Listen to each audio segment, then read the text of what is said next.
മഹാനായ അബൂബക്കർ ആശിമിലി റളിയല്ലാഹു അൻഹു വഫാത്തായ ശേഷം ഒരു ശിഷ്യൻ അവരെ സ്വപ്നത്തിൽ കണ്ടു.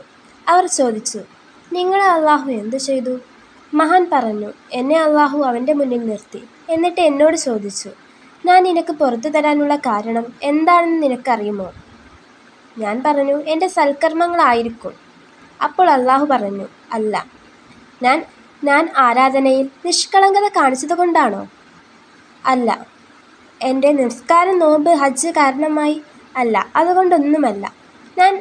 ഞാൻ അറിവന്വേഷിച്ച് നല്ല ആളുകളിലേക്ക് യാത്ര ചെയ്ത കാരണമാണോ? അല്ല. ഉടനെ മഹാൻ പറഞ്ഞു, അള്ളാഹുവേ, ഞാൻ എൻ്റെ രക്ഷാമാർഗമായി എണ്ണിയത് ഇവയൊക്കെയാണ്. ഇതൊന്നുമല്ലെങ്കിൽ പിന്നെന്താണ് കാരണം? അള്ളാഹു പറഞ്ഞു, നിങ്ങൾ ബാഗ്ദാദിലൂടെ നടക്കുമ്പോൾ ഒരു ചെറിയ പൂച്ചക്കുട്ടിയെ കണ്ടില്ലേ?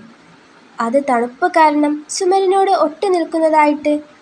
അപ്പോൾ നിങ്ങൾ അതിനെ എടുത്ത് നിങ്ങളുടെ കയ്യിലുണ്ടായിരുന്ന തോലിൻ്റെ ബാഗിൽ അതിനെ സൂക്ഷിച്ചില്ലേ? ഞാൻ പറഞ്ഞു, അതെ. അപ്പോൾ അള്ളാഹു പറഞ്ഞു, അന്ന് നിങ്ങൾക്ക് ആ പൂച്ചയോട് കാരുണ്യം കാണിച്ചതുകൊണ്ടാണ് നിങ്ങൾക്ക് ഞാൻ പുറത്തു തരുന്നത്. മൃഗങ്ങളോടുള്ള ഒരു ചെറിയ കരുണ പോലും അള്ളാഹുവിൻ്റെ കരുണയായി മാറാം. അവയെ സംരക്ഷിക്കുക, അത് നിങ്ങളെ സ്വർഗത്തിലേക്ക് നയിച്ചേക്കാം. മൃഗങ്ങളെ സ്നേഹിക്കുക, അവയുടെ ദുഃഖം മനസ്സിലാക്കുന്ന ഹൃദയം തന്നെയാണ് സ്വർഗത്തിലേക്കുള്ള വഴി.